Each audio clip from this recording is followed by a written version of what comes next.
الحمدللہ الحمدللہ رب العالمین والصلاة والسلام علی رسولہ الکریم وعلی آلہ واصحابہ اجمعین اما بعد واعوذ باللہ من الشیطان الرجیم بسم اللہ الرحمن الرحیم یا ایھا الناس قد جاءتکم موعظۃ من ربکم وشفاء لما فی الصدور وہدی ورحمۃ للمؤمنین بسم اللہ الرحمن الرحیم رب اشرح لی صدری ویسر لی امری واحلل عقدۃ من لسانی یفقہوا قولی۔ میری عزیز سامعات، آپ سبھی کا درس قرآن مجید میں دل کی گہرائی سے خیر مقدم ہے۔ السلام علیکم ورحمۃ اللہ وبرکاتہ۔ آج آپ کو یہاں پر دیکھ کے ہمیں تھوڑا زیادہ ہی اچھا لگ رہا ہے۔ ویسے تو ہر ہفتے یہ اچھا لگتا ہے، لیکن زیادہ اس لیے اچھا لگ رہا ہے، موسم آج بہت سرد ہے اور آپ نے قرآن اور حدیث سننے کے شوق میں موسم کو چیلنج کرتے ہوئے گھر سے نکالا ہے۔ نہ دھوپ ہے نہ سورج ہے، لیکن آپ بدلی میں بس اللہ کا نام لے کر نکل آئے۔ تو اللہ تعالیٰ سے دعا ہے کہ اللہ تعالیٰ آپ کو قرآن کی محبت مبارک کرے، مزید بڑھائے، اور اللہ تعالیٰ آپ کو قرآن مجید کے ذریعے دنیا اور آخرت دونوں میں عزت نصیب کرے، آمین۔ اللہ آپ کی مخصوص حفاظت بھی کرے۔ جو پہلی وبا ہے کووڈ-19 اور ساتھ ہی اومیکرون اینڈ آل، ان سب سے بھی اللہ حفاظت کرے، اور سردی زکام بخار سے بھی حفاظت کرے، تاکہ گھر میں فردر کسی کو کچھ کہنے کا موقع نہ ملے، آمین۔ تو ہم لوگ درس قرآن میں کون سی سورہ ڈسکس کر رہے ہیں؟ سورہ انبیاء۔ ہاں، اگر کتنے لوگوں کو یاد ہے لاسٹ ویک ہم لوگوں نے کہاں تک کیا تھا سورہ انبیاء میں؟ ہاں ایگزیکٹلی 44، ٹھیک ہے۔ تو لاسٹ ویک ہم لوگوں نے تفصیل سے آیت نمبر 44 تک جانا تھا، اور آج ہم لوگ آیت نمبر 45 آن ورڈز جانیں گے، لیکن اس سے پہلے معمول کے مطابق ایک کوئک ریویژن لیں گے۔ لاسٹ ویک ہم لوگوں نے آیت نمبر 36 سے 44 تک کیا تھا، تو اس کا جو سبجیکٹ تھا وہ کیا کہ مشرکین مکہ رسول اللہ صلی اللہ علیہ وسلم کا مذاق اڑاتے تھے، اور ان کی مین بیماری یہ تھی کہ رسول اللہ صلی اللہ علیہ وسلم ان کو معبودان باطل سے روکتے ہیں، ان کی پرستش سے، اور انسان کو اللہ تعالیٰ نے فرمایا کہ مطلب عجلت سے بنایا ہے، اس کے اندر ہے جلد بازی، اور وہ مطلب فرمایا اللہ نے کہ تم جلدی مت مچاؤ، تم کو جو عذاب جس کا انتظار کر رہے ہو وہ تم کو دکھا دیں گے ہم۔ اور وہ رسول اللہ صلی اللہ علیہ وسلم سے ریپیٹڈلی پوچھا کرتے تھے مشرکین مکہ کہ وہ وعدہ کب پورا ہوگا، تو اللہ تعالیٰ نے فرمایا کہ کاش انہیں معلوم ہوتا کہ جب آگ ان کے چہروں تک پہ پہنچ جائے گی اور ان کی پیٹھوں تک پر پہنچ جائے گی، تو پھر وہ اس سے اپنے آپ کو بچا نہ سکیں گے اور کوئی ہیلپر بھی نہیں پائیں گے۔ اور جس قیامت کا یہ مذاق اڑاتے ہیں، جب وہ قیامت آ جائے گی ایکچولی، یا وہ عذاب جس کو یہ چیلنج کر رہے ہیں، تو جب وہ ان پر آ جائے گا تو پھر ان کو ہکا بکا کر کے رکھ دے گا، مبہوت کر کے رکھ دے گا۔ اور اللہ تعالیٰ نے اور فرمایا آگے کہ آپ سے پہلے بھی جتنے رسول آئے ہیں نبی صلی اللہ علیہ وسلم، ان سب کا مذاق اڑایا گیا ہے، ان سب کے ساتھ یہی کیا ہے مشرکین نے، ان کا یہی طریقہ ہی رہا ہے مشرکین کا۔ اور پھر اللہ تعالیٰ نے ان سے کویشچن ریز کرنے کے لیے کہا کہ ان سے پوچھئے کہ دن رات رحمان سے تمہاری حفاظت کون کرتا ہے۔ اس کے 2 معنی تھے، وہ تفصیل سے ہم نے آپ کو لاسٹ ویک بتایا تھا۔ اور آگے فرمایا آیت نمبر 43 میں کہ کیا ان کے پاس کوئی اور بھی ہیں ایسے جو ان کو بچا لیتے ہوں، اور وہ تو خود اپنی مدد نہیں کر سکتے، تو ان کی کیا کریں گے۔ اور آگے اللہ تعالیٰ نے فرمایا آیت نمبر 44 میں کہ ہم نے ان کو دنیاوی نعمتیں عطا کی، اور ان کے آباء و اجداد کو بھی کی تھی، اسی وجہ سے کیا ان پر مدت طویل ہو گئی، تو کیا یہ دیکھتے نہیں کہ ہم زمین کو اس کے کناروں سے گھٹاتے چلے آ رہے ہیں، تو کیا یہ لوگ غالب ہو جائیں گے۔ اس کو تفصیل سے لاسٹ ویک ہم نے بتایا تھا، سائنٹیفک ویو پوائنٹ بھی بتایا تھا، اور اس میں انکار کرنے والوں کے لیے کیا بات تھی وہ بھی ڈیٹیل میں بتایا تھا۔ ان کیس اگر کوئی لاسٹ ویک پریزنٹ نہیں تھا تو وہ یوٹیوب پر دیکھ سکتا ہے تفصیل میں۔ اب ہم لوگ باقاعدہ آیت نمبر 45 سے کنٹینیو کریں گے تاکہ ڈیٹیلز یہاں سے پتہ چل جائے. تو لیٹس اسٹارٹ. اعوذ باللہ من الشیطان الرجیم. بسم اللہ الرحمن الرحیم. آیت نمبر 45 ہے قُلْ إِنَّمَا أُنذِرُكُم بِالْوَحْيِ. آپ کہہ دیجئے کہ میں تم لوگوں کو خبردار کرتا ہوں وحی کے ذریعے سے. وَلَا يَسْمَعُ الصُّمُّ الدُّعَاءَ إِذَا مَا يُنذَرُونَ. اور بہرے نہیں سنتے کسی کی پکار کو جب انہیں خبردار کیا جاتا ہے. یعنی اللہ تعالیٰ نے فرمایا کہ اے نبی یہ آپ کے ساتھ تماشا بنا رہے ہیں, آپ کا مذاق بنا رہے ہیں, آپ سے عذاب کو مانگ رہے ہیں اور آپ سے معجزات کی ڈیمانڈ کر رہے ہیں. تو آپ کہہ دیجئے کہ میں تو صرف ایک رسول ہوں اور میں وحی کی اتباع کرتا ہوں اور جو میرے پاس وحی آتی ہے وہ تمہیں پیش کرتا ہوں. کہنے کا مطلب رسول کا کام یہ نہیں ہے کہ آپ کی ڈیمانڈ پہ وہ معجزہ دکھا دے, جیسے جیسے کفار کہتے جائیں, جیسے جیسے ڈیمانڈ ہوتی جائے نبی سے, نبی کے اپنے ہاتھ میں ہے کہ بس دکھا دے. نہیں, اللہ تعالیٰ نے فرمایا کہ کہہ دیجئے کہ میں تو جو میرے پاس وحی آتی ہے اس کے ذریعے تمہیں بس خبردار کر رہا ہوں, وارن کر رہا ہوں. میرا کام ہے وارن کرنا, میسج کو پہنچا دینا اور وارننگ دے دینا. میرا کام یہ نہیں ہے کہ کسی کو کس طرح سے مطلب جو معجزہ مانگ رہے ہیں وہ خود دکھا دوں میں, یا تو میں تم پر عذاب لا دوں. جس بھی چیز کے لیے تم ڈیمانڈ کر رہے ہو وہ سب کا سب اختیار کل اللہ تعالیٰ کے ہاتھ میں ہے, اور نبی صلی اللہ علیہ وسلم کا کام صرف پہنچا دینا ہے اور خبردار کر دینا ہے, انذار کر دینا ہے. انذرکم آیا ہے تو انذار کر دینا ہے, نہ کہ مطلب آپ پر وکیل ہے کفار پر یا پوری امت کے اوپر کہ جو مطلب ان کی پوچھ نبی سے ہوگی. نہیں, نبی کا کام ہے صرف میسج کو ڈیلیور کر دینا. اور فرمائے کہ وہ جو لوگ بہرے ہوتے ہیں نا وہ سنا نہیں کرتے. تو اس سے کیا مراد ہے؟ یہ ایکچولی پیدائشی بہروں کی بات نہیں ہو رہی ہے, بلکہ ان بہروں کی بات ہو رہی ہے جو حق کو سننے سے بہرے ہیں. قرآن حکیم نے اس کو مزید واضح کیا دوسرے مقامات پر کہ ان کے کان تو حق کو سننے سے بہرے ہو گئے. تو وہ ایکچولی پیدائشی بہرے نہیں تھے, they were not deaf, نا, وہ ڈیف نہیں تھے, وہ بہرے نہیں تھے, اور بلکہ وہ کیا تھے, ان کے کان حق کو سننے سے بہرے ہو گئے. اور اسی طرح آنکھوں سے اندھا جو انسان ہو جاتا ہے اس کے لیے اللہ تعالیٰ نے واضح کرتا ہے کہ یہ جو آنکھیں ان کے سروں پر ہے یہ اندھی نہیں ہو گئی, وہ دل اندھے ہو گئے ہیں جو سینوں میں, یعنی وہ جو بصیرت ان کی چلی گئی ہے. بصارت تو ہے, یہ دیکھ تو سکتے ہیں لیکن وہ ویژن نہیں ہے ان کے پاس, فور سائٹ نہیں ہے, صرف سائٹ ہے. یہ دیکھنے کو دیکھ سکتے ہیں لیکن حق بات انہیں نظر نہیں آتی. یہ سننے کو سن سکتے ہیں, پیدائشی بہرے نہیں اور ابھی بھی بہرے نہیں ہیں, لیکن حق بات سننے سے بہرے ہو گئے ہیں. تو نبی صلی اللہ علیہ وسلم کے لیے اس کے اندر ایک تشفی ہے, تسلی ہے اور بہت سارا پیار. اللہ تعالیٰ کہہ رہے ہیں آپ مت پریشان ہوئیے اے نبی, یہ بہرے ہیں, بہروں کو نہیں سنا سکتے. آپ اسی کو سنا سکتے ہیں نا جس کو سنائی پڑتا ہے, تو آپ اس سے کچھ بولے تو وہ سنے گا. لیکن بہروں کا کیا ہے, وہ پکار کو نہیں سنتے. ہاں, جیسے بکری کا ریوڑ ہوتا ہے یا شیپ کا کوئی بھی ریوڑ ہوتا ہے پورا کا پورا, تو ان کا جو چرواہا ہوتا ہے وہ ان کو پکارتا ہے, اور چاہے پھر اس کو کتنی اچھی اچھی باتیں بتا ڈالے ان کو کچھ سمجھ نہیں آتا, وہ پلٹ کے نہیں دیکھتے اور وہ اپنی چال چلے جاتے ہیں. تو اسی طرح وہ لوگ بھی ہوتے ہیں جو حق بات کو سننا ہی نہیں چاہتے, تو ان کے کان حق بات سے بہرے ہو جاتے ہیں. جو حق کو پہچاننا ہی نہیں چاہتے ان کی آنکھیں حق سے اندھی ہو جاتی ہیں. اللہ تعالیٰ نے سورہ اعراف میں ان الفاظ میں کہا ہے لہم قلوب لا یفقہون بہا, ان کے دل ہیں پر اسے سمجھتے نہیں ہیں, اور ان کی آنکھیں ہیں پر اس سے دیکھتے نہیں ہیں, اور ان کے کان ہیں پر ان سے سنتے نہیں ہیں. پھر کہا اولئک کالانعام, یہ تو چوپائے ہیں, چوپائے, بل ہم اضل, بلکہ اس سے بھی زیادہ گمراہ.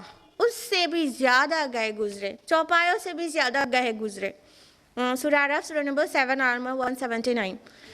کیوں کہا اگر چوپایوں سے بھی گئے گزرے؟ کیونکہ چوپائے مطلب ان کو لمیٹڈ وہ چیزیں دی گئی ہیں، ان کے اندر روح تو نہیں ہے، ان کے اندر صحیح غلط کی تمیز تو نہیں ہے، لیکن جس مخلوق کو صحیح غلط کی تمیز دی گئی ہو، ان کے اندر روح ہو اور ساری عقل مندی کی باتیں وہ کر سکتے ہوں اور بس حق بات کو پہچان نہیں پائیں، تو وہ چوپایوں سے بھی زیادہ گئے گزرے نہیں ہو گئے تو اور کیا؟ تو کہا یہ تو مطلب چوپایوں سے بھی گئے گزرے ہیں۔ تو اس جگہ پر اللہ تعالیٰ نے اپنے نبی صلی اللہ علیہ وسلم سے فرمایا کہ مطلب گویا یہ ایک تسلی ہے جو آپ صلی اللہ علیہ وسلم کی بے چینی تھی، ایک تسلی دی گئی کہ اے نبی یہ بہروں کو نہیں سنا پا رہے ہیں آپ، تو اس میں آپ کا قصور نہیں ہے، نہ ہی میسج کا قصور ہے، نہ ہی میسنجر کا قصور ہے، قصور ہے اس میں ان کا خود کہ وہ بہرے ہیں، اور اللہ نے انہیں بہرا نہیں پیدا کیا تھا، لیکن وہ ہمیشہ حق سے اعراض کرتے رہے، جان کر بھی چیزوں کا انکار کرتے رہے یہاں تک کہ ان کے کان اب حق کو سننے کے لائق ہی نہیں بچے، بہرے ہو گئے۔ تو بہرے لوگ پکار کو نہیں سنا کرتے، تو نبی صلی اللہ علیہ وسلم کا کام تھا صرف میسج کو پہنچا دینا، خبردار کر دینا، ماننا نہ ماننا سب کا اپنے اپنے اختیار میں تھا۔ تو اس آیت سے ہمیں ایک بات تو یہ پتہ چلی کہ کوئی بھی رسول اپنے من کی نہیں پیش کرتا ہے، بلکہ اس کے پاس جو وحی آتی ہے اس کے مطابق انذار اور تبشیر کرتا ہے، خوشخبری اور وارننگ سناتا ہے، ٹھیک ہے۔ اور دوسری بات کہ رسول کا کام صرف پہنچا دینا ہوتا ہے، اس کا کام لوگوں کو منوا لینا نہیں ہوتا۔ وہ رسول کا کام ہے ڈیلیور کر دیا میسج، ان کا کام ہو گیا، اتمام حجت تک کر دیا، بس ہو گیا، منوا لینا کسی بھی رسول کے ذمے نہیں رہا۔ تو رسول اللہ صلی اللہ علیہ وسلم کو اللہ رب العالمین اکثر و بیشتر آپ کی بے چینی کو دیکھتے ہوئے، آپ کی بے قلی کو دیکھتے ہوئے لوگ نہیں مانتے تھے، تو آپ صلی اللہ علیہ وسلم پریشان ہوتے تھے اس بات سے، تو اللہ تعالیٰ ٹائم ٹو ٹائم اس طرح سے آپ کی تکلیفوں پر تشفی اور تسلی دیتے رہتے، تو اللہ کی نبی صلی اللہ علیہ وسلم کا دل تھم جاتا۔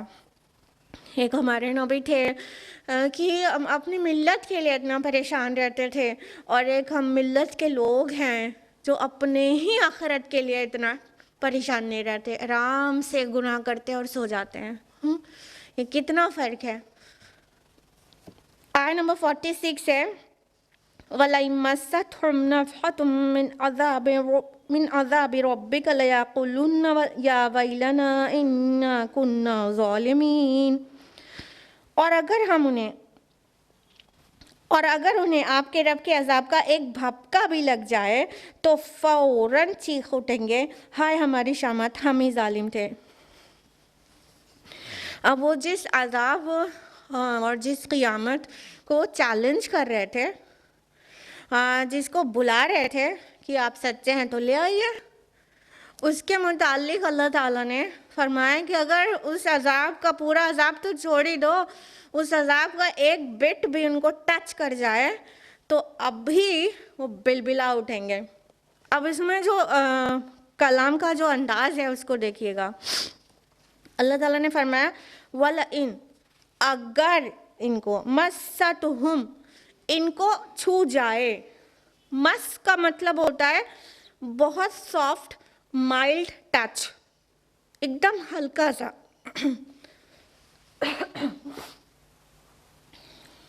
ٹھیک ہے، مس کا مطلب عربی زبان میں بہت مائلڈ ٹچ ہوتا ہے، بالکل ہلکا سا چھو جانا، سافٹلی، ٹھیک۔ تو کیا کہا، اگر ان کو ایک دم ہلکا سا بھی ٹچ ہو جائے، نفحتن، نفحہ کہتے ہیں ٹھنڈی ہوا کو، جو کولڈ ونڈ ہوتی ہے اس کو کہتے ہیں بریز کو، اور وہ بڑی اچھی لگتی ہے جب نرمی سے گزرتی ہے اور جسم کو اسکن کو ٹچ کر کے نکل جاتی ہے تو وہ اچھی معلوم ہوتی ہے. مطلب وہ بہت سافٹ اور ہلکی اور ٹھنڈی ہوا. گرم ہوا بھی یہاں پہ نہیں استعمال کیا گیا لفظ, نفحہ استعمال کیا گیا. لفحہ مینس ہوتا ہے گرم ہوا اور نفحہ مینس ہوتا ہے ٹھنڈی ہوا. تو اللہ تعالیٰ کہہ رہے ہیں, مطلب یہاں پہ الفاظ کا چناؤ دیکھیے گا کہ اللہ تعالیٰ نے کون کون سے الفاظ استعمال کیے ہیں ان کو بات کو سمجھانے کے لیے. ایک دم ہلکا سا ٹچ کرے اور ٹھنڈی ہوا ٹچ کرے. من عذابی, عذاب میں سے, اس کو اور لائٹن کر دیا گیا. من عذابی مطلب عذاب پورا نہیں, عذاب میں سے مطلب لٹل بٹ پنشمنٹ یا ٹارمنٹ, ٹھیک ہے. تو لٹل بٹ, تو ابھی تیسری ایمفیسس ہو گئی رب کا, ان کے رب کا. اب رب بذات خود ایک مائلڈ, سافٹ اور بہت محبت بھرا لفظ ہے. اللہ کا عذاب نہیں کہا گیا, قہار کا عذاب نہیں کہا گیا, جبار کا عذاب نہیں کہا گیا, العزیز کا عذاب نہیں کہا گیا, رب کا عذاب. رب کون ہوتا ہے؟ چیریشر, سسٹینر, وہ جو پالتا ہے, وہ جو پرورش کرتا ہے. تو پالنے والا, پرورش کرنے والا, محبت سے دیکھ ریکھ کرنے والا, واچ کرنے والا, محبت سے حفاظت کرنے والا, یہ سارے مفاہیم جس لفظ کے اندر ہیں اس کے اندر پیار کتنا ہوگا. تو وہ رحمت والے لفظ کو اور محبت والے لفظ کو, یعنی سافٹ اور مائلڈ جو نیم ہے جس کے اندر اپنے آپ میں ایک محبتیں چھپی ہوئی ہیں, اس لفظ کو یہاں پہ استعمال, رب کا, ان کے رب کا. اب دیکھیے عذاب کے لیے لگاتار ایک کے بعد ایک, ایک کے بعد ایک, اس کا لٹل بٹ ہونا واضح کیا گیا, ایمفیسائز کیا جا رہا ہے کہ عذاب, اگر عذاب ہلکا سے ٹچ کرے, نفحہ ہلکا ٹھنڈی ہوا کے جھونکے کے جیسا بھی, من عذاب, عذاب کا ایک پورشن, ایک تھوڑا سا, من ربک, ان کے رب کا عذاب, مطلب ان کے پالنے والے کا, مطلب عذاب کا ایک لٹل ٹائنی, بالکل اسمال اماؤنٹ آف ٹارمنٹ یہاں مینشن کیا گیا. اب دیکھیے اگر اتنا سا عذاب ان کو ایسے ٹچ کر کے گزر جائے تو کیا ہوگا. دیکھیے لَيَقُولُنَّ, تو وہ ضرور کہیں گے. لام لگا ہے, یقولون نہیں آیا, لَيَقُولُنَّ آیا. لام لگا ہے ایمفیسس کے لیے, نون مشدد ہے ایمفیسس کے لیے, ٹھیک ہے. یہ لام تاکید کہلاتا ہے, اور یہاں پہ جو نون مشدد ہے وہ بھی تاکید کے لیے ہے.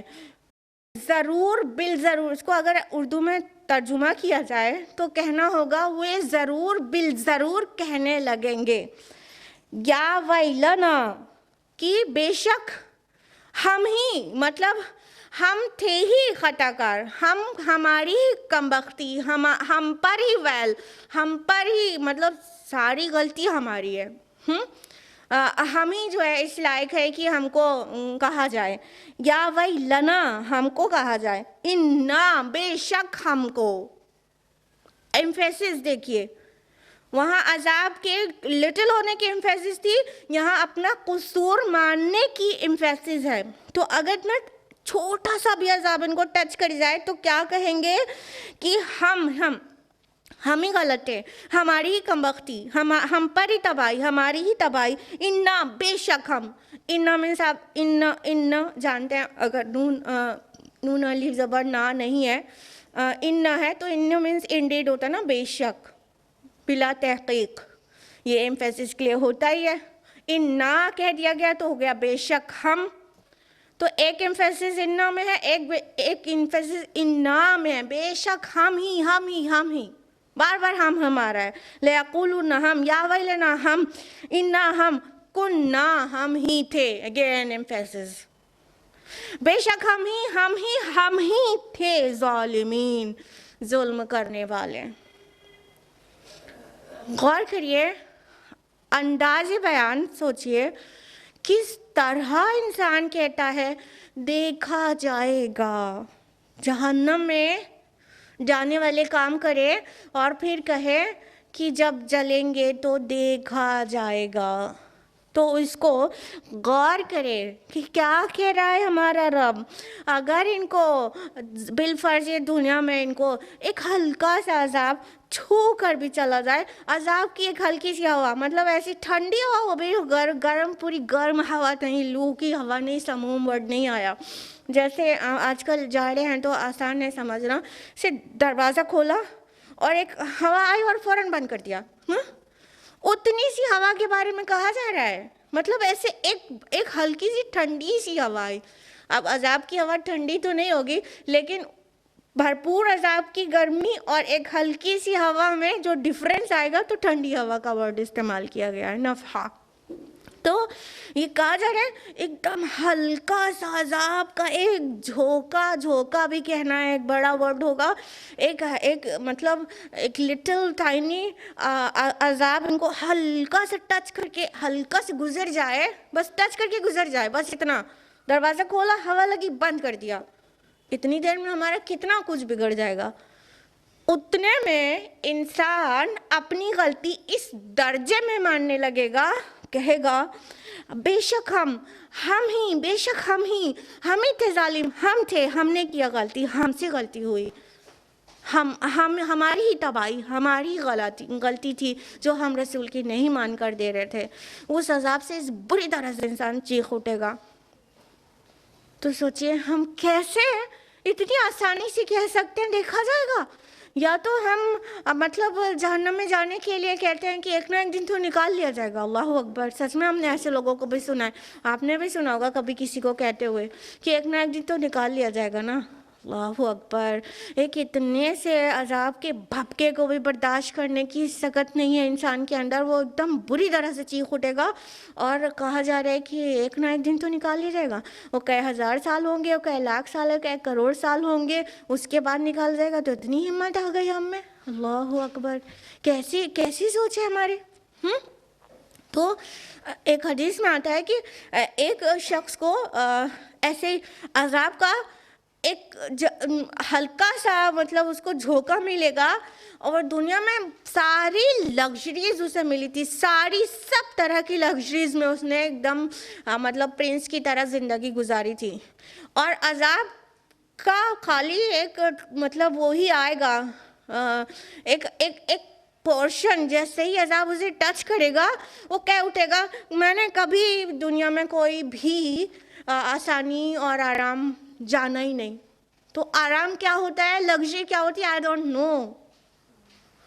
یعنی ایک حال جو دنیا میں ہر لگژری اس کو اللہ تعالیٰ نے نصیب کی تھی, اس نے ہر آسانی, ہر آرام میں زندگی گزاری, سارا آرام ایک لمحے میں چھو منتر ہو جائے گا. اور وہ کہہ اٹھے گا آرام کیا ہوتا ہے, مجھے تو اس کی میننگ کی تک نہیں پتا.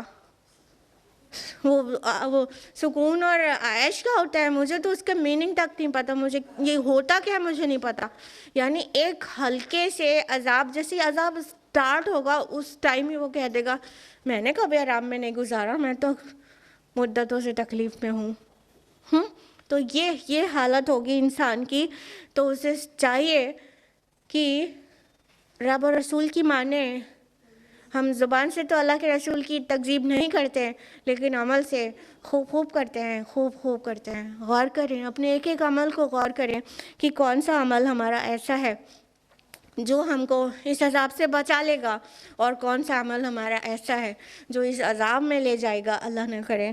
تو ان چیزوں کو چھوڑ کر توبہ کریں, یہی ایک سولوشن ہے.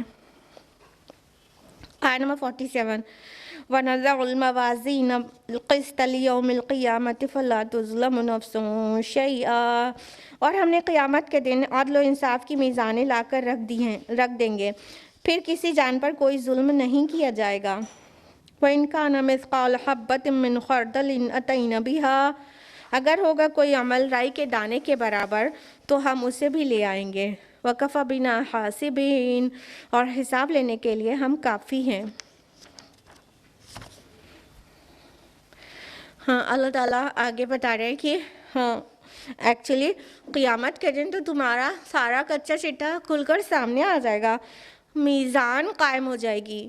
ہاں، اور یہاں پہ لفظ موازین آیا ہے انسٹیڈ آف میزان. موازین میزان کا پلیورل ہے. میزان مانے جانتے ہوں گے نا آپ لوگ، بیلنس، ٹھیک ہے، ترازو جیسا ہم امیجن کرتے ہیں، بیلنس. اور موازین پلیورل ہے. تو فقہا اور مفسرین ان کے مطلب مختلف آراء ہیں کہ موازین کیا بہت ساری میزانیں ہوں گی، یہ کیوں موازین لفظ کیوں کر آیا ہے. تو اس میں الگ الگ فقہا اور الگ الگ انفیکٹ مفسرون الگ الگ اپنی رائے دیتے ہیں. کچھ کے نزدیک ڈفرینٹ میزانیں ہوں گی، لیکن جو مور پرومیننٹ اوپینین ہے وہ یہ کہ چونکہ تول سب کی الگ الگ ٹائپ کی ہوگی، تول سب کی الگ الگ ہی ہوگی، تو وہ سب کی تول تو الگ ہو گئی. اس وجہ سے موازین کا مطلب میزان تو ایک ہوگی لیکن سب کی الگ الگ ہوگی. اس وجہ سے پلیورل ورڈ لا دیا گیا کہ ایک میزان ایک انسان کی ہے تو پھر دوسری میزان، دوسری تول، دوسرا جو بیلنسنگ ہے وہ دوسرے انسان کی ہوگی. اور کچھ اور آراء بھی ہیں، بہرحال موسٹ پرومیننٹ اوپینین یہ ہے. تو کہا کہ جس دن میزان عدل، الموازین القسط، یعنی وہ جو میزان ہے اس کا مقصد ہی ہوگا قسط، عدل، انصاف کو قائم کرنا. ہاں، تو وہ میزان کیا ہوگی؟ مطلب قرآن نے تو یہ لفظ میزان استعمال کیا ہے، لیکن ایکچولی ہم لوگ اللہ تعالیٰ کے ہاں ہونے والی چیزوں کو امیجن بھی نہیں کر سکتے ہیں. ہم یہ پوری طرح سمجھ ہی نہیں سکتے ہیں کہ وہ میزان کی نوعیت کیا ہوگی، اس کی شکل کیا ہوگی اور کیسی ہوگی. لیکن اللہ تعالیٰ نے بندوں کو ہدایت دینے کے لیے جو بھی چیزیں ریویل کی ہیں، قیامت والی چیزیں بھی بتائی ہیں، غیب کی چیزیں جو بھی بتائی ہیں، تو اس میں ظاہر بات ہے کہ کوئی ایسا لفظ تو لے کر آنا ہوگا جس سے بات کافی حد تک لوگوں کو سمجھ میں آ سکے، اس کے نیئر ہو. ٹھیک ہے، تو چونکہ انسان جو ہے ترازو کے بارے میں جانتا ہے، بیلنس کے بارے میں، اور ترازو ابھی تو الیکٹرانک بھی آ گئی ہے اور ڈیجیٹل بیلنس بھی آ گیا ہے، لیکن اس سے پہلے جو ترازو کا تصور تھا کہ اس میں دو پینز ہوتے تھے اور ایک پین میں ایک چیز رکھ کر دوسری چیز سے بیلنس دیکھا جاتا تھا کہ کون سا بھاری کون سا ہلکا ہے. ٹھیک ہے، تو یہ انسان کے کنسیپٹ میں تھا پہلے سے. تو اللہ تعالیٰ نے یہاں ورڈ میزان استعمال کیا ہے چیز کو سمجھانے کے لیے کہ وہ تمہارا بیلنس کیا جائے گا کہ تم نے نیکی زیادہ کیا ہے کہ برائی زیادہ کی ہے. اور زیادہ یہاں مطلب کوانٹیفیکیشن مطلب نہیں ہے. آپ کو اچھی طرح پتہ ہے کہ میزان عمل جو ہوگی وہ قسط کے ساتھ وزن کرے گی، اور اس وزن میں یہ نہیں ہوگا نمبر آف ڈیڈس سے وہ انفلوئنس نہیں ہوگی، پھر کس سے ہوگی؟ اعمال کے خلوص سے، اس کی اور نیتوں سے وزن کیے جائیں گے. تو یہ مطلب بالکل انٹینجیبل چیزیں بھی وہ وے کر لے گی. تو وہ اس لیے میزان کی اصل شکل، اصل نوعیت اور ٹائپ ہم لوگ سمجھ ہی نہیں سکتے ہیں، کیونکہ ہم لوگ اگر کوئی چیز ناپ تول سکتے ہیں تو ٹینجیبل چیزیں ہی ناپ تول سکتے ہیں.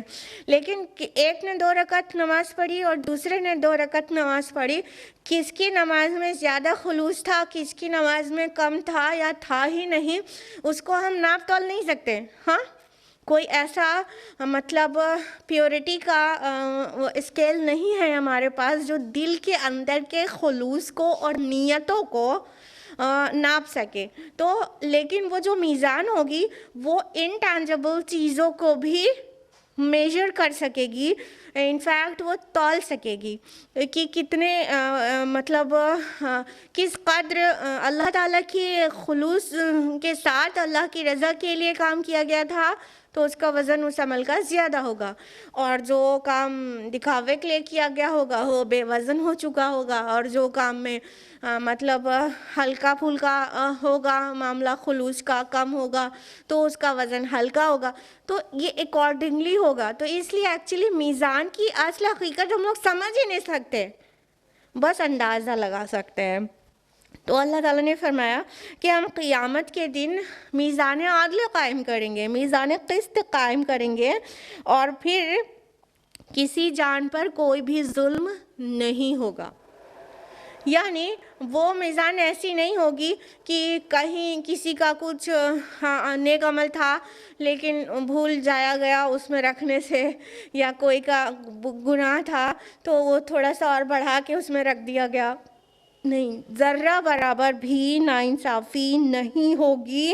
اور اللہ تعالیٰ نے اس کو فردر ایمفیسائز کر کے فرمایا کہ اگر کوئی عمل رائی کے دانے برابر بھی ہوگا وَإِنْ كَانَ مِثْقَالَ حَبَّةٍ مِّنْ خَرْدَلٍ، اگر ہو وزن کسی چیز کا وزن اتنا بھی حبہ، ایک سیڈ کے برابر، ایک بیج کے برابر، سیڈ کے دانے کے برابر، تو بھی تو وہ بھی آ جائے گا. صرف سیڈ تک حبہ کہہ کے رک نہیں جائے گا.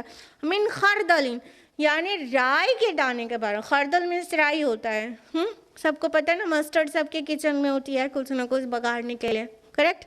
تو وہ رائی کا دانہ دیکھا ہے نا آپ نے، کتنا چھوٹا ہوتا ہے.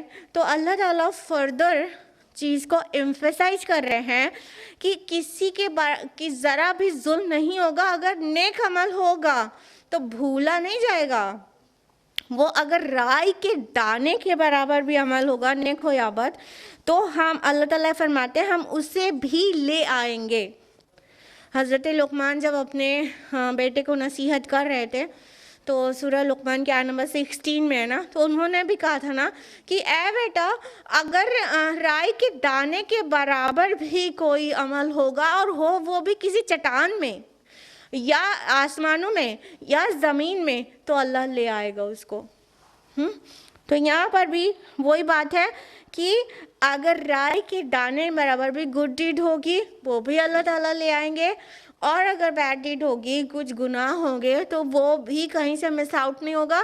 اور یہ بھی نہیں ہوگا کہ بڑھا دیا جائے جیسے دنیا میں ہوتا ہے اندھیر نگری، کہ کسی نے چھوٹا سا غلط کیا ہو تو اتنا بڑا چڑھا کے بتا دیا جاتا ہے، گھر سے لے کے جوڈیشری تک، کہ کچھ چھوٹا سا کیا ہے تو کتنا بڑھا دیا گیا، اور کیا ہی نہیں ہے تھرو آؤٹ اور اس کو پنشمنٹ مل گئی.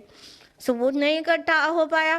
جوڈیشری بھی کیا ہے، مجبور ہے. عدالتوں میں تو ثبوت پر فیصلے ہوتے ہیں، جھوٹے ثبوت تیار کر لیے گئے، جو گناہ گار تھا اس کو مطلب دکھا دیا گیا پاک صاف ثبوتوں، جھوٹے ثبوتوں کے ذریعے، اور جو معصوم تھا اس کو گناہ گار دکھا دیا گیا جھوٹے مطلب ایویڈنسز اور جھوٹے پروفس جو ہے پروڈیوس کر کے، تو فیصلہ غلط ہو گیا.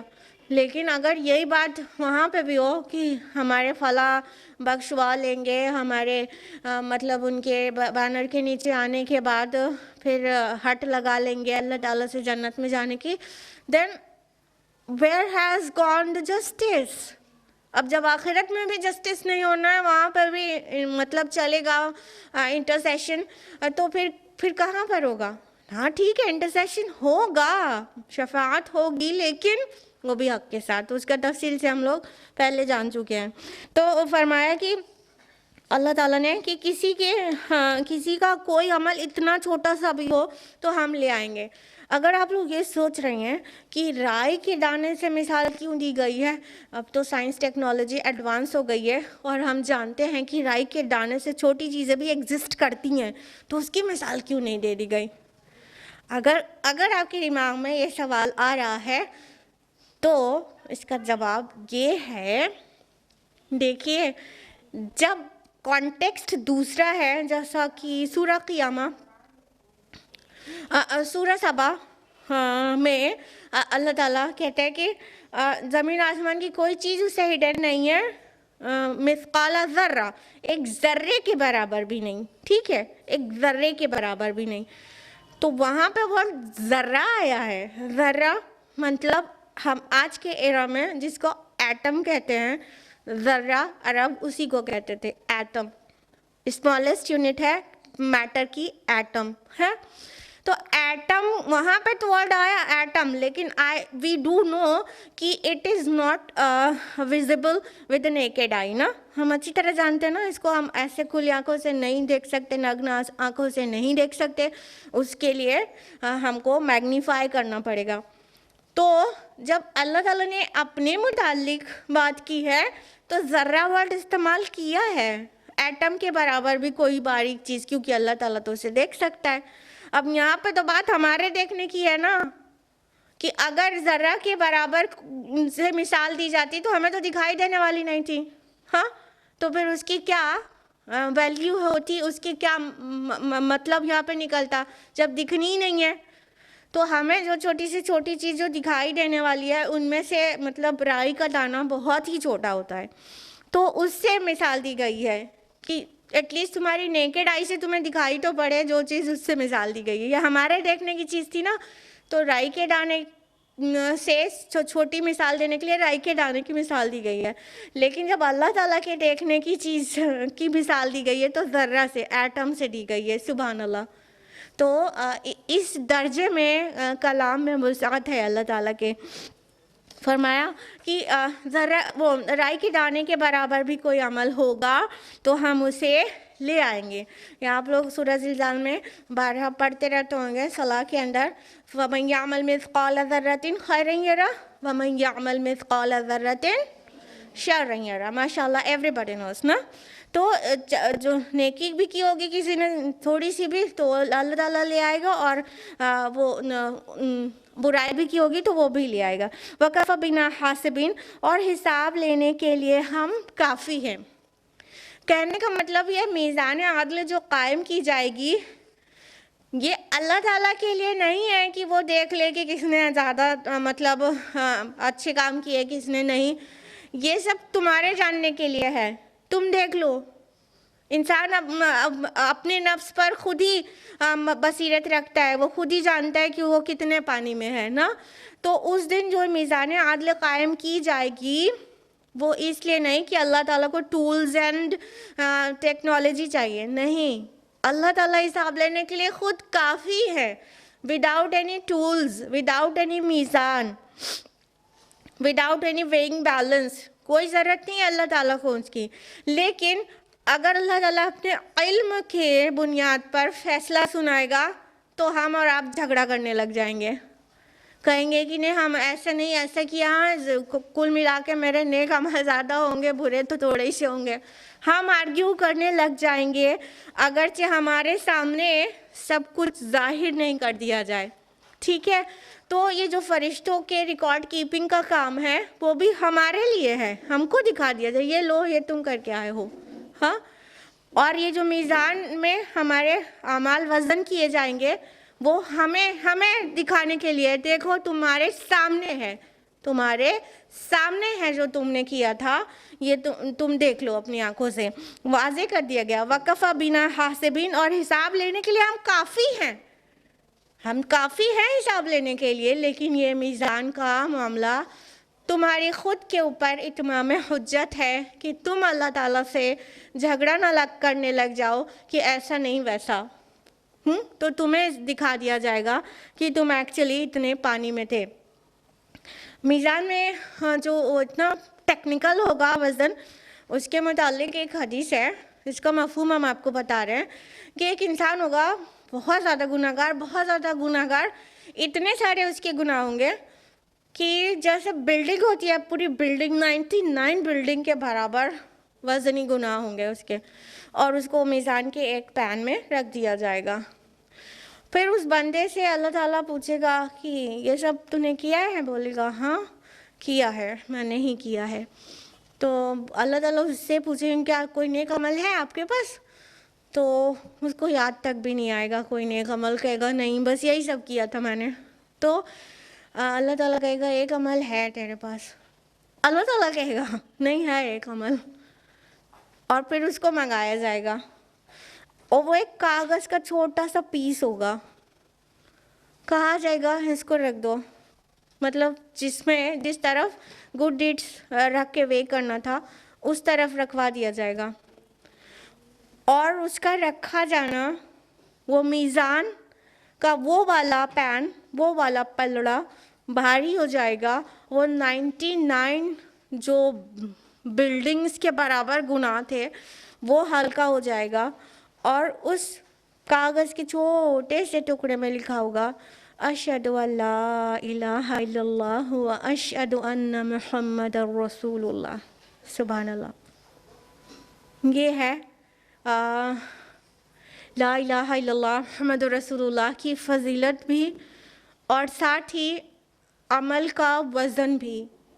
خلوص سے جو عمل کیا جائے گا وہ میزان کو بھاری کر دے گا نیک عمل کو, اور خلوص سے خالی عمل ہوگا تو پھر چاہے جتنا ہو گنتی نہیں ہوگی, وہاں وزن ہوگا. اور وزن یہ ٹانجیبل چیزوں والا وزن نہیں جو ہم لوگ کرتے ہیں, ہاں چاول اور آٹے اور چنے کا وزن نہیں. کتنا اس کے اندر اللہ تعالیٰ کا تقوی تھا, اور تقوی دل میں ہوتا ہے. اور یہ دنیا کی چاہے قیامت تک بھی دنیا کے کوئی اسکیل ایسے نہیں آ سکتی شاید کہ وہ یہ چیزیں مطلب وہ میجر کر لے یا وے کر لے, اس کو ناپ تول لے. ہاں تو یہ اس طرح کی میزان ہوگی.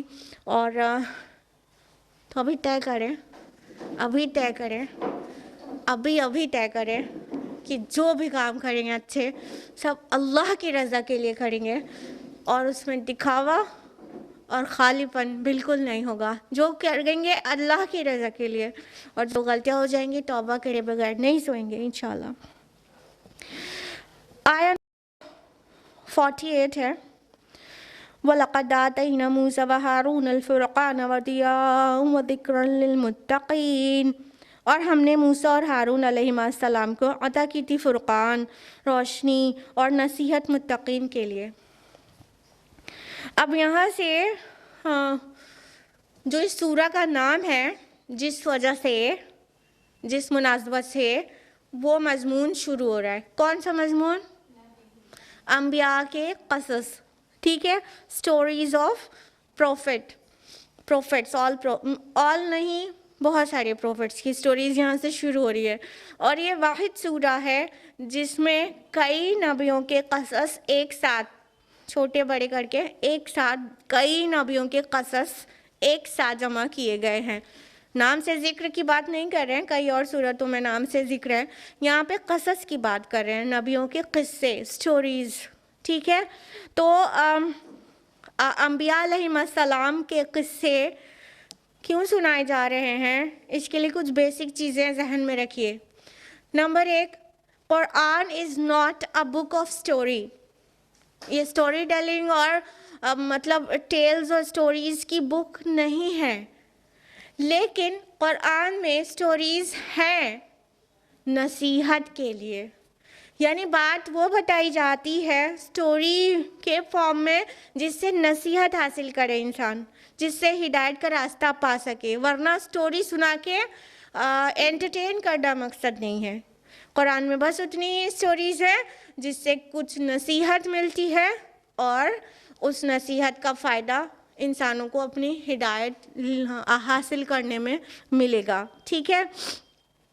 تو اس پہلی بات یہ ہو گئی کہ سٹوریز کا مقصد کیا ہے قرآن میں, انٹرٹینمنٹ نہیں بلکہ ہدایت حاصل کرنا, نصیحت حاصل کرنا. اور جس کانٹیکسٹ میں یہ آ رہا ہے, یعنی اب سٹوریز شروع ہو رہی ہیں, تو یہ کس کانٹیکسٹ میں آ رہا ہے اس کو سمجھیں. کانٹیکسٹ یہ ہے کہ پیچھے کفار کے متعلق اور رسول اللہ صلی اللہ علیہ وسلم کا مذاق بنانے کے متعلق آیات آ چکی ہیں کہ وہ ان کا کیسا ریاکشن تھا, وہ کیسے کیسے رسول اللہ کو پریشان کرتے تھے صلی اللہ علیہ وسلم, اور کس طرح سے آپ کے راستے میں روڑے اٹکاتے تھے. تو اب باقی نبیوں کا سٹوری سنا کر کانٹیکسٹ میں یہ واضح کیا جا رہا ہے کہ دیکھو جو بھی رسول آئے تھے, جو بھی انبیاء آئے تھے, ان کے سب کے ساتھ یہ سچویشنز آئی تھی جو تم آج بنا رہے ہو ہمارے آخری رسول کے لیے, اور سب کے ساتھ یہ ہارڈشپس آئی تھی, ان سب کے ساتھ پرابلمز آئی تھی, لیکن اللہ تعالیٰ نے الٹیمیٹلی مدد انہی کی. تو ان کو یہ کانٹیکسٹ کو میں یہ بتانا مقصود ہے کہ اب جان لو اس سے پہلے یہ سب کچھ ہو چکا جو تم کر رہے ہو, کچھ نیا نہیں کر رہے ہو, اور اپنی شامت بلا لو جیسے کہ ان رسولوں کے نہ ماننے والوں کی شامت آ گئی تھی, ٹھیک ہے. اس کے علاوہ یہ جو سٹوریز آئیں گی ان کے جو مقاصد ہوں گے وہ سمجھ لیجئے. ایک تو یہ کہ جتنے بھی نبیوں کی اب سٹوریز چلنے والی ہے وہ سب بشر تھے, فوق البشر نہیں تھے, وہ سپر نیچرل نہیں تھے, وہ سب انسان ہی تھے, بازاروں میں جاتے تھے, کھانا کھاتے تھے, وہ سب انسان نہیں تھے، وہ سب انسان تھے. تم جو یہ کہہ رہے ہو کہ ہم یہ رسول آیا ہے ہمارے درمیان، وہ تو ہمارے جیسا بشر ہے، ہم اس کی کیسے مان لیں؟ تب تو ہم گھاٹے میں پڑ جائیں گے. تو جان لو یہ پہلی بار بشر رسول نہیں آیا، ہمیشہ ہی کے رسول بشر ہی رہے ہیں. اس کے علاوہ یہ بتانا مقصود ہے کہ جو پچھلے انبیاء آئے ان کا جو مشن تھی، ان کی جو تعلیمات تھی، وہی مشن اور تعلیمات لے کر یہ بھی نبی آئے ہیں جن کا تم انکار کر رہے ہو. سارے انبیاء کا مشن ایک اور سارے انبیاء کی بنیادی تعلیمات ایک. شریعت الگ الگ رہی ہے، سب کو معلوم ہے، لیکن بنیادی تعلیمات سیم تھی. ٹھیک ہے. تیسری بات کہ یہ سبھی انبیاء بھی اپنے اپنے وقت میں مصائب سے گزرے ہیں، آزمائشوں سے گزرے ہیں، اور جو بھی ان نہ ماننے والوں کی طرف سے جو بھی آزمائشیں ڈالی گئی، مصیبتوں میں ڈالا گیا، اس میں اللہ تعالیٰ نے اپنے انبیاء کی مدد کی ہے. اور الٹیمیٹلی کچھ ٹائم ایسا لگتا ہے بہت ٹف ہے، لیکن الٹیمیٹلی اللہ تعالیٰ نے اپنے انبیاء کی مدد کی، ان کے ماننے والوں کی مدد کی ہے. اور جن لوگوں نے نبی کا راستہ روکنے کا کام کیا یا تو پھر ان کو پریشان کرنے کا کام کیا، ان کی شامت آ گئی ہے. تو تم بھی اپنی شامت بلاؤ اگر نہیں ماننا ہے تو. اس کے علاوہ یہ واضح کرنا بھی مقصود ہے کہ یہ سبھی انبیاء، یہ سبھی رسول، یہ رسول ہی تھے، بشری رسول. الوہیت کا انہوں نے کبھی دعویٰ نہیں کیا. انہوں نے کبھی نہیں کہا کہ میری عبادت کرو. ہاں، انہوں نے اللہ کی عبادت میں ہی ڈالا ہے، لوگوں کو اسی کی طرف بلایا ہے. یہ بیمار بھی ہوتے تھے، ان پر آزمائشیں بھی آتی تھیں، یہ بازاروں میں بھی جاتے تھے، یہ فیصلہ لینے میں کبھی قصور بھی کر بیٹھتے تھے اور ان کا مواخذہ بھی ہو جاتا تھا، اور اللہ اپنی رحمت سے ان کی طرف پلٹ جاتا تھا. یہ ساری باتیں بھی ہیں جو آگے کی سٹوریز آئیں گی اس کے مقاصد میں سے. اب جانتے ہیں کہ جو سب سے پہلی آیت آئی ہے، 3 آیات ہیں، جس میں سے 2 آیت اسپیسیفکلی موسیٰ علیہ السلام کے اوپر ہے، اور تیسری آیت اس کو کنٹینیو کرتی ہے، اور اس کے بعد ابراہیم علیہ السلام کا قصہ شروع ہوتا ہے. لیکن ہم لوگ یہ جانیں گے کہ سب سے پہلے موسیٰ علیہ السلام کا ذکر کیوں کیا گیا. اس کا بھی ایک پورا بہت سارے ریزنز ہیں اس کے. ایک تو یہ سب کو پتہ ہی ہوگا کہ سب سے زیادہ تذکرہ کس رسول کا ہے؟ موسیٰ علیہ السلام کا. سارے کے سارے لوگ ماشاءاللہ جانتے ہیں. ہاں، تو اس کا جو ریزن ہے یہاں جو پہلے سب سے بگن کیا گیا، اس کا ریزن اور اس کا ریزن ایک کامن والا ہم آپ کو سب سے پہلے بتائیں، وہ یہ کہ موسیٰ علیہ السلام کو ماننے میں جو وہاں پر جو اور ادر کمیونٹیز تھی، جو ادر ریلیجنز تھے، مشرک ریلیجن نہیں، کسی مذہب کو ایکچولی نہیں، دین کو نہیں فالو کر رہے تھے، وہاں جیوز اور کرسچنس جو تھے، تو majority of people, religious people تھے، وہ سب کے سب موسیٰ علیہ السلام کو مانتے ہیں. یہود موسیٰ علیہ السلام کو مانتے ہیں، نصارہ موسیٰ علیہ السلام کو مانتے ہیں. تو رسول اللہ صلی اللہ علیہ وسلم جو پیش کر رہے تھے وہ بھی موسیٰ اور عیسیٰ علیہ السلام کو ماننا اس میں شامل تھا. ٹھیک ہے. تو موسیٰ علیہ السلام کا ذکر سب سے زیادہ بھی، اور یہاں بگن بھی کیا جا رہا ہے کہ موسیٰ علیہ السلام پہ تو سب کا اتفاق ہے سارے مذاہب کا، تو موسیٰ علیہ السلام سے بگن کیا جا رہا ہے. لیکن موسیٰ علیہ السلام کا قصہ یہاں پر بہت مختصر میں ہے. ہم نے آپ کو بتایا 3 آیات ہیں، 3 میں سے بھی 2 آیت اسپیسیفکلی موسیٰ علیہ السلام کی متعلق بات کر رہی ہے. ان کی سٹوری اتنی شارٹ ہے. اس کا ریزن دیکھیے، ذرا سا پچھلی سورہ میں جائیں گے تو صرف واضح ہو جائے گا نا. پچھلی سورہ کون سی تھی؟ سورہ طٰہٰ. سورہ طٰہٰ میں سب سے زیادہ تذکرہ کس کا تھا؟ موسیٰ علیہ السلام کا. یوں کہنا چاہیے، سب سے زیادہ تو چھوڑی دیجیے، یوں کہنا چاہیے کہ چند آیات چھوڑ کے باقی پوری سورہ ہی بیسڈ ہے موسیٰ علیہ السلام کی سٹوری پر. کریکٹ؟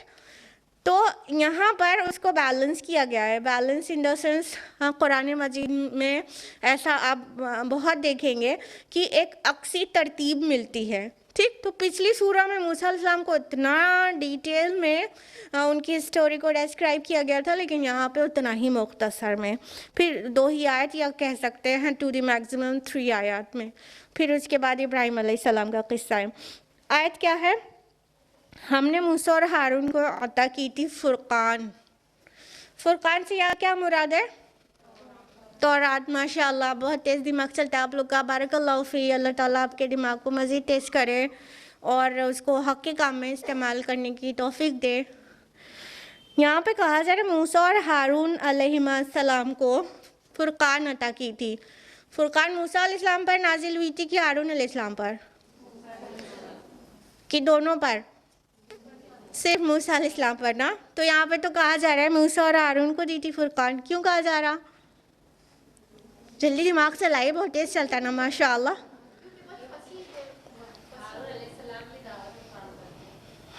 اور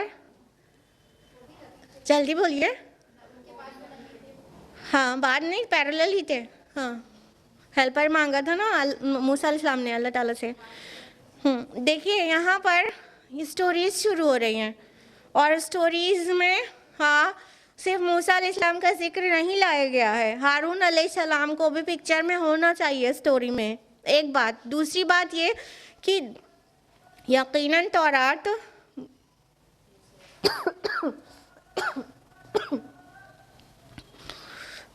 موسیٰ علیہ السلام پر نازل ہوئی تھی, لیکن اسی کتاب کی دعوت ہارون علیہ السلام بھی تو دیتے تھے. ٹھیک ہے ان کے اوپر نازل نہیں ہوئی تھی لیکن وہی سیم کتاب تھی جس کی طرف بلاتے تھے تو ہارون علیہ السلام بھی. تو یہاں دونوں کو انکلیوڈ کر کے کہہ دیا گیا ہے کہ ہم نے ان کو فرقان عطا کی تھی. یہاں پہ تورات ورڈ وہ نہیں آیا ہے لیکن اٹ از انڈرسٹوڈ اور یہ متفقن علیہ سب کے نزدیک سارے یونانیمسلی آل اسکالرز سے اٹ از نتھنگ بٹ تورا. یہ تورات ہے. تو یہاں پہ آیا کہ ہم نے موسیٰ اور ہارون کو الفرقان دیا تھا. اب غور کریے گا یہاں پہ فرقان کے ساتھ الف لام لگا ہے. ٹھیک ہے جب کسی ناؤن میں ال لگ جائے تو وہ پراپر ناؤن ہو جاتا ہے کہ کامن ناؤن رہتا ہے؟ پراپر ناؤن ہو جاتا ہے. الفرقان پراپر ناؤن ہے لیکن اسی چیز تورات کے لیے کہا گیا یہ پراپر ناؤن آ گیا الفرقان. آگے دو ایٹریبیوٹس اور ہیں لیکن وہ کامن ناؤن کی حیثیت سے آئے ہیں. ضیاء روشنی وہ چیز جو چمک کے جگمگا دے, اور ذکر یعنی نصیحت. اب یہ دونوں ایٹریبیوٹس بھی تورات کے ہی ہیں اور فرقان بھی تورات کا ہی ایٹریبیوٹ ہے. فرقان مینس کیا ہوتا ہے بائی دا وے؟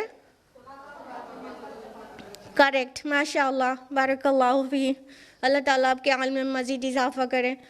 فرقان فرق سے ہے, فرق کرنے. الفرقان مطلب فرق کرنے والا, حق اور باطل کے درمیان فرق کرنے والا. ٹھیک ہے یہ ایٹریبیوٹ قرآن کا بھی تو ہے نا. ہاں تو قرآن پیش کیا جا رہا ہے اس کانٹیکسٹ میں کہا جا رہا ہے اس سے پہلے موسیٰ اور ہارون کو بھی ہم نے الفرقان دیا تھا, فرق کرنے والی ایک کتاب دیا تھا الفرقان یعنی تورات. اور اس کے دو اور ایٹریبیوٹس تھے کہ وہ ضیاء روشنی کا کام کرتی تھی تورات ایٹ دیٹ ٹائم, اور ذکر نصیحت کا کام کرتی تھی لوگوں کے لیے. تو یہاں پہ فرقان میں تو الف لام لگا یعنی وہ پراپر ناؤن ہے, باقی آگے کا تو پراپر ناؤن نہیں کامن ناؤن ہے. بات آگے سمجھ میں یوں آئے گی کہ کہا کیا جا رہا ہے. ذکر کے بعد ہے للمتقین, متقین کے لیے. فرقان تو وہ سب کے لیے تھی, ایچ اینڈ ایوری ایڈریسی کے لیے. فرقان سب کے لیے تھی تورات. ٹھیک ہے لیکن اس سے روشنی, ہدایت کا راستہ پانا اور ذکر نصیحت پانا وہ صرف وہی لوگ اخذ کر پاتے جو کہ متقین تھے, جن کے دلوں میں تقوی تھا. فرقان تو مانو چاہے نہ مانو فرقان تو ہوتی ہی تھی, لیکن ضیاء اس کے لیے بن گئی, روشنی اس کے لیے بن گئی اور نصیحت اس کے لیے بن گئی جن کے دلوں میں تقوی تھا. سملر بات قرآن کے لیے بھی تو آئی نا, جب سورہ الف لام میم کون سی سورہ ہے؟ بقرہ جب شروع کرتے ہیں تو کیا پڑھتے ہیں؟ الف لام میم ذالک الکتاب لا ریب فیہ ھدی للمتقین. متقیوں کے لیے ہدایت ہے. تو کیا مطلب ہوا؟ ہدایت تو ہے سب کے لیے لیکن اس سے اخذ کرتے متقین. تو یہاں پر وہی بات کہی جا رہی ہے کہ جو تورات تھی وہ تورات جو ہے الفرقان تو مانو نہ مانو تھی تو، یعنی اس نے تمہارے درمیان بھی واضح تو کر دیا تھا، فرق تو کر دیا تھا، ڈفرینشیٹ تو کر دیا تھا، صحیح اور غلط کو ڈفرینشیٹ کر دیا تھا تمہاری آنکھوں کے سامنے. لیکن اس سے فائدہ، نصیحت اور روشنی کا فائدہ انہی نے اٹھایا جن کے دلوں میں تقویٰ ہے. ٹھیک ہے، تقویٰ تھا. اور اسی طرح قرآن سے بھی فائدہ وہی لوگ اٹھا پائیں گے جن کے دلوں میں تقویٰ ہے، یعنی جو اللہ تعالیٰ کی ناراضگی سے بچنا چاہتا ہے، جو چاہتے ہیں راہ راست اسے مل جائے، تو اس کے لیے وہ روشنی کا ضیاء، روشنی کا کام کرتی ہے. تورات کا بھی وہی ایٹریبیوٹس تھے، وہی قرآن کے بھی ہیں. ٹھیک ہے، آگے فرمایا الذین یخشون ربہم بالغیب وہم من الساعۃ مشفقون، جو ڈرتے رہتے ہیں اپنے رب سے غیب میں ہونے کے باوجود، اور وہ قیامت سے لرزاں اور ترساں رہتے ہیں.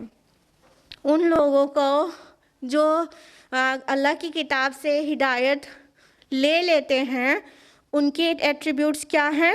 وہ ڈرتے ہیں اپنے رب سے غیب میں، ٹھیک ہے، اور قیامت سے لرزاں اور ترساں رہتے ہیں. یعنی دو یہ کوالٹیز بھی جن کے اندر ہوں گی، وہی لوگ متقین ہیں، یا وہی لوگ کتاب اللہ سے، چاہے وہ تورات ہو چاہے قرآن، آگے آ جائے گا قرآن کے متعلق بھی، تو وہی لوگ فائدہ اٹھا سکتے ہیں. کیا یہاں پہ دو باتیں کیا کہی گئی؟ جو اپنے رب سے کی خشیت اختیار کرتے ہیں، رب سے ڈرتے ہیں، اسپیشلی غیب میں. غیب میں کب؟ دیکھیے، ایک تو یہ معنی ہو گیا ڈیفینیٹلی کہ اللہ تعالیٰ ہم کو ایسے سامنے سے ایسے تو نہیں دکھائی پڑتا، ہاں، لیکن ہم ایمان رکھتے ہیں اور اس سے ڈرتے ہیں، اس کے ڈر اور محبت دل میں ہوتی ہے. تو غیب میں اس کا یہ مطلب بھی ہو گیا. غیب میں پریویسی میں بھی مطلب ہو گیا. بندے گناہ کا کام اکیلے میں آرام سے کر لیتے ہیں، تو یہ تو دلوں کا تقویٰ نہ ہوا. اللہ تعالیٰ تو دیکھ رہا ہے. ہاں دیکھیے، اگر جو موبائل ہے یہ سب سے بڑا ٹول ہے آج ہم لوگ کے درمیان میں، جو برے اور خصوصاً بے حیائی والے کام کرنے کا. اسی سے ایگزامپل لیتے ہیں آپ کے لیے. ٹھیک ہے، دیکھیے یہ موبائل ہے، ہم لوگ یہ موبائل کو کسی کے سامنے ایسی ویسی سائٹ نہیں کھولتے، لیکن جس کے دل میں تقویٰ اللہ تعالیٰ کا نہیں ہوتا، وہ اکیلے ہوتا ہے تو وہ سوچتے کون دیکھ ہی رہا ہے، چلو دیکھ لیتے ہیں. تو یہ تو مطلب تنہائی میں، غیب میں، جب کوئی انسان نہیں دیکھ رہا ہے نا، اللہ تعالیٰ تو دیکھ رہا ہے، تو غیب میں نہیں ڈرے اللہ تعالیٰ سے، تنہائی میں نہیں ڈرے اللہ تعالیٰ سے. ہر گناہ، بڑے گناہ کا کام یوزولی تنہائی میں کیا جاتا ہے. تو جس کے دل میں تقویٰ ہوتا ہے وہ یہ اپنے آپ کو چیک کر لے کہ اس کے دل میں تقویٰ ایکچولی ہے کہ نہیں. جو تقویٰ ہوتا ہے تو وہ تنہائی میں بھی ایکولی ڈرتا ہے اللہ تعالیٰ سے. اگر کوئی دیکھ رہا ہے، نہیں دیکھ رہا ہے، اور گھر کے کسی بالکل انٹیریئر والے روم میں اندر سے ڈور لاک کر کے بھی اللہ سے تو اتنا ہی ڈرے گا انسان. تو یہ اگر ہمارے عمل میں ایسے مطلب ڈبل سٹینڈرڈز پایا جائے تو مطلب تقویٰ نہیں ہے. تو جو لوگ ڈرتے ہیں اپنے رب سے غیب میں رہنے کے باوجود، تنہائی میں رہنے کے باوجود، پریویسی میں ہونے کے باوجود، کوئی نہیں ریویل کرے گا انہوں نے کیا کیا ہے، لیکن پھر بھی ڈرتے ہیں. اور قیامت سے مشفقون آیا. مشفقون کا مطلب ہوگا وہ لوگ جو نروس ہو جائیں، جو لرزاں اور ترساں ہو جائیں. یعنی قیامت کا تصور کرتے ایک دم نروس ہو جاتے ہیں، گھبرا جاتے ہیں، وہ کانپنے لگتے ہیں، ان کے روئیں کھڑے ہو جاتے ہیں. چاہے وہ اکیلے میں قیامت کے بارے میں تصور کر لیں، وہ ڈر جاتے ہیں. تو یہ دو باتیں جس کے اندر ہوتی ہیں، ایکچولی تقویٰ اس کے پاس ہے اور وہ ہدایت اللہ کی کتاب سے وہ ہی لے سکتا ہے. بات تو تورات کے کانٹیکسٹ میں کہی گئی، لیکن 100% اپلائی ہوتی ہے قرآن کے ماننے والوں کے لیے بھی. بس ایک آیت کر کے مکمل کریں گے. آیت نمبر 50 ہے، وَهَذَا ذِكْرٌ مُبَارَكٌ أَنزَلْنَاهُ، اور اب یہ بابرکت ذکر یعنی قرآن ہم نے نازل کیا ہے. أَفَأَنْتُمْ لَهُ مُنْكِرُونَ، تو کیا تم اس کا انکار کر رہے ہو؟ ابھی بات آئی نا سمجھ میں. تورات کے متعلق جو بات آئی وہ اس لیے کہ اب دیکھو یہی کوالٹیز کے ساتھ اس سے بھی زیادہ خاص اور اہم کتاب الفرقان، قرآن مجید تمہارے درمیان آ گیا ہے. وہ ذکر ہے، وہ تمہارے لیے ریمائنڈر ہے. تم اس کے ساتھ بے اتنائی برت رہے ہو, اس کا انکار کر رہے ہو. تم یہ تو بالکل حد ہی ہو گئی. تو تورات کی جو کوالٹیز بتائی گئی اس سے زیادہ مطلب ہائی کوالٹی بک تمہارے پاس آ چکی ہے. کیوں کہہ رہے ہیں اس سے زیادہ؟ دیکھیں کچھ بھی ہے, تورات آئی پھر وہ بعد میں مطلب ایڈلٹریشن ہو گیا, اس میں ملاوٹ ہو گئی, لیکن قرآن مجید محفوظ ہے. تو کئی ایسپیکٹ سے قرآن مجید کا درجہ تورات سے بھی زیادہ اونچا ہے. حالانکہ کچھ بیسک ایٹریبیوٹس, کچھ بنیادی صفات کامن ہیں دونوں میں, لیکن اس کے باوجود بھی اس سے اوپر اس سے اعلیٰ درجے کی کتاب ہے قرآن مجید. تو کیا تم اس قرآن کے ساتھ تم پہ بے اتنائی برت رہے ہو اور اس کا انکار کر رہے ہو؟ ہاں, تم اس کے ڈینائرز بن رہے ہو, تم اس کو تکذیب کرنے والے بن رہے ہو, اس کا انکار کر رہے ہو اس کتاب کے ساتھ جو آخری میں تمہیں اللہ کا آخری نبی پیش کر رہا ہے. چیک کریں ہم اور آپ سبھی لوگ. اللہ تعالیٰ ہم لوگوں کو قرآن مجید پڑھنے, سمجھنے, اس کے مطابق زندگی کو ڈھال دینے کی اور سوسائٹی میں قائم کر دینے کی توفیق عطا فرمائے. آمین. وآخر دعوانا ان الحمد للہ رب العالمین. والسلام علیکم ورحمۃ اللہ وبرکاتہ.